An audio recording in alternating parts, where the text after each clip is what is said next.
Hello and welcome back to the Isle of Wight College Open Day. We're here today talking to a range of our staff who work in various departments about our course offer here at the college, and we're starting to think about plans for the future and in particular for this September. As we know, we're now coming out of lockdown and hopefully we can all start to think positively about our next steps and planning for the future. So now's a good time to get in contact with us and talk about our options and what the course offers are here at the college. If you'd like to find out more, you can find out our contact details on our website, Google Isle of Wight College, or look on our Facebook page and you'll find all the contact details there, and you can contact us and arrange one-to-one telephone call with someone from the relevant department and they can explain all your options to you. For the next 10 minutes, we're going to be talking to two of my colleagues who work in our Foundation Learning department.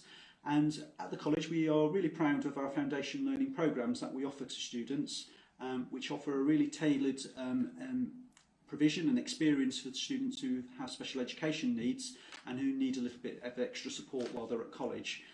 So we'll be firstly talking to Bryony, who works in the Pathways department, and then to Gary, who works in our foundation learning department. So hello, Bryony. Welcome to the sofa. Thank you. For the next 10 minutes, we're going to be talking about Pathways, Yep. and we're really proud of Pathways as a facility here at the college. It's got some amazing facilities, and it's been open now 3 years. Yes, we're very lucky. Yeah, purpose-built.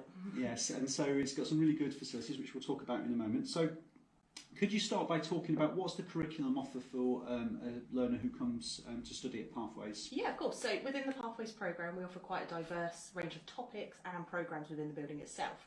They mainly focus on life skill areas, work skill areas, which includes work experience, both internal and external. We have maths and English development within that, wellbeing and community enrichment lessons, and then we follow a RAPA-based system. So we create in-house targets for our learners, which we track throughout the year, and then we also follow EHEP guidance for their outcomes. And what's the age range of students who would normally be in the Pathways facility? Yeah, so we do take from 16. It's quite rare that we do, but we do have some learners within the programme that are. And then we go up to 25. However, they may not stay on the course till 25 because they could progress elsewhere, both in the community and in the college.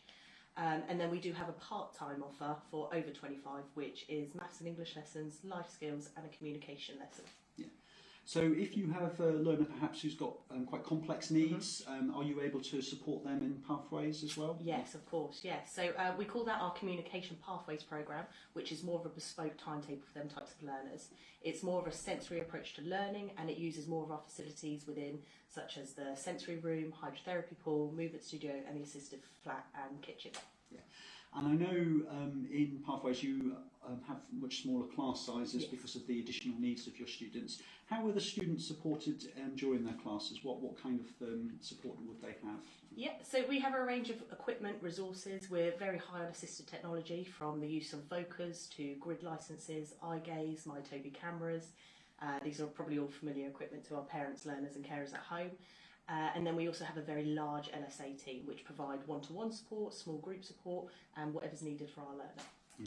And so those learning support assistants are really critical, aren't they, in terms of getting to know the students and sort of being part of their network while they're at college? And, most definitely, yes. They're frontline and they're trained in a whole range of qualifications to suit needs. Yeah, and they sort of help bring the students out, you know, and sort of help them develop their communication skills and confidence. Yes. Yeah, that's great. And do learners have to pay to come to college as part of the Pathways provision? So there are course fees attached to our course. However, if learners are entitled to a bursary, they can apply through that through the Isle of Wight College, and our Student Services department here will support them with that. Okay, that's good to know. And on average, how many days a week would a learner attend? So our full-time programme is mainly 3 days. However, because of the building we are and the programme we offer, we can be bespoke in timetables. We can offer from 1 to 3 days, mornings or afternoons, whatever's needed. Yeah. And in terms of getting to college, how do the students get to college normally? So previously in some of our special needs schools on the island, they do provide a school bus. We don't for the Isle of Wight College. However, we do work closely with the local authority for the transport system, and then we encourage our learners and parents and carers to apply through them to see if they're entitled to taxis or support services to get them to and from college. And I know you're all sort of planning busily for the autumn, and it's clearly this year it's going to be a little bit different. A little different, and there's a lot of planning having to go into that. But I know you've had some learners in recently, haven't you? Yes, and that's sort of giving you an opportunity to trial out how that's going to work. How it's going. Yeah, definitely. We've had learners come in throughout the last part of term, so our summer term, And we've been able to offer healthy walks on site, healthy walks off site, and then we're also offering small induction sessions through August just to get them back in and get them familiar to the new rules and new routines. Yeah. And in the facility, there's some really good facilities that the students can use, aren't they? So yes. Perhaps if you could just talk a bit about some of the different rooms that you have in the Yes, facility. of course. So as I said before, our building's a specialist purpose-built building. As soon as you come onto the ground level, we have what's called a sensory room. Within this, we've got Omni-beam projectors, touchscreen floors, vibrating couches, coloured lights all around the room, and that's all interactive play. We also have our movement studio, which is what a Harlequin floor, which bounces as you move, so it's all specialist. And then we have a hydrotherapy pool, also on ground level, which is open to all learners as long as there's an entitlement. And then upstairs we have our assistive kitchen, all purpose-built workstations, and a sister flat, which we can teach life skills. Great. So some really good opportunities to learn, new skills within in a context and in an environment that would be familiar for a student. And finally, if you were talking to a student or a potential student about coming here with their parents, what would you say to that student about what would their sense of achievement from coming to college? What would they get? I think it's bespoke to each learner. It's what they want to achieve from college. So we have many learners who go on to employment or voluntary placements or even attending other further education courses here at the Isle of Wight College. They're going to enjoy their programme. We're all enthusiastic and motivated as staff, and we try to be as bespoke as possible to what they need. Yeah, that's great. Well, thank you, Brian. Thank you that's so really much, David. Interesting to hear. And over to your colleague Gary, who will Lovely, come and join me on the sofa now. Hello, Gary. How are you? Not too bad. Yes, nice to see you. Thanks for joining us. So you're going to talk a bit about the Foundation Learning Programme, which sits alongside Pathways. Firstly, perhaps just talk a bit about what kind of students do you have on your programmes in Foundation Learning? Well, we have a wide range of different students that come to us. I often feel like a bit of an octopus with the amount of arms we need to have. EHCP students that declare SEN needs, maybe sometimes with some mild behavioural problems, or those that just couldn't engage at school for whatever reason. So it's very much about helping those students get engaged in education and sort of get, Absolutely. build their confidence. We're there and to their change skills. lives, build lives. So will your tutor know, so if you were talking to a student about coming to the college, how would you communicate with them? How would you get, how do you build sort of your links with them in terms of getting to know how their mind works and how your mind works? As Brian was saying earlier, it is very much individual to the person that we're dealing with. The work has already started through the interview notes that we've been collecting, through to reading the HCP reviews and all the information that we get from schools. From there we start to build a range of strategies that may or may not work depending on the changing situation, and we listen.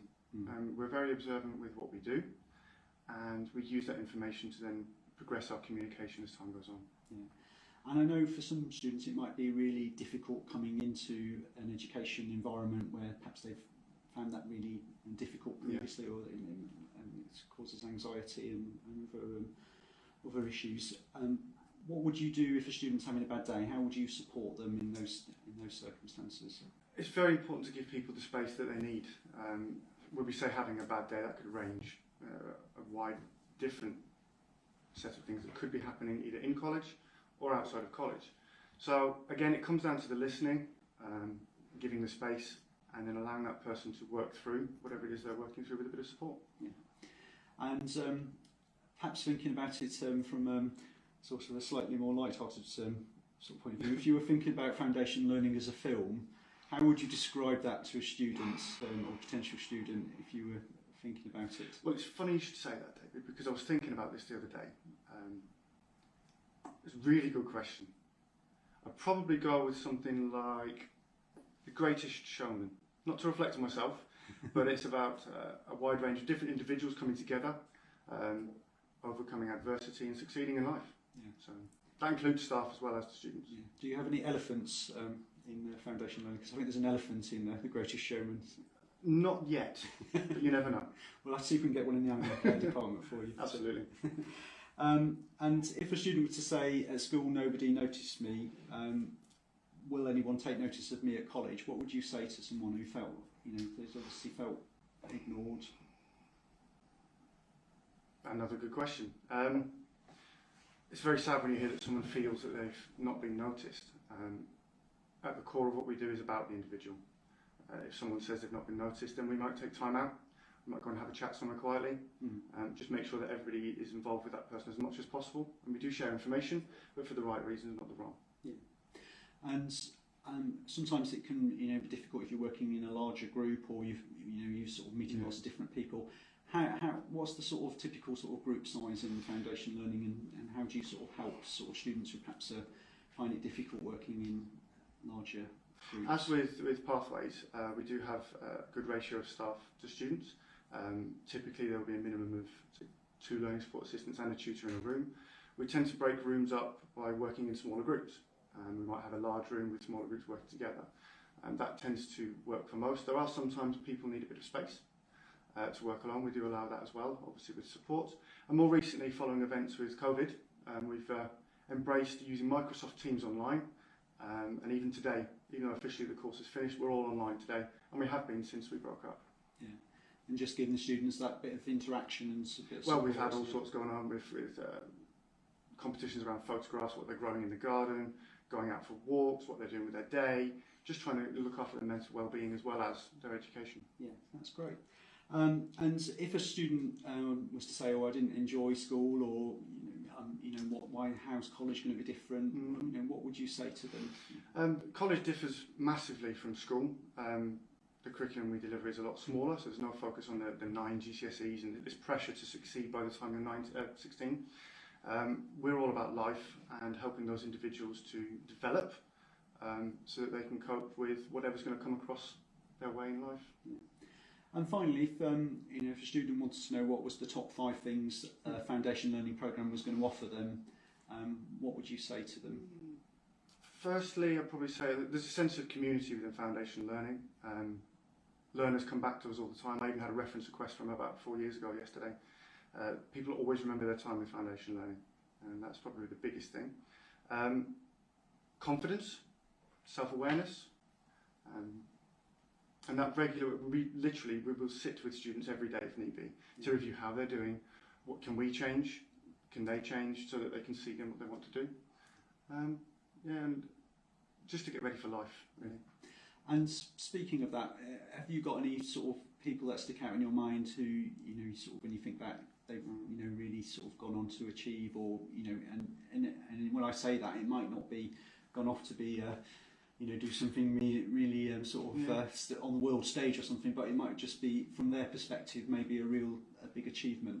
A lot have gone on to employment, and then from that they've really succeeded. Some go on to other vocational courses at college. I even had one individual a few years back who came to us from a school on the island with no GCSEs whatsoever. He's now just finishing his degree in, I think it's criminal psychology in Plymouth. Wow. So very proud, and I remember them all fondly. Yeah. Really do.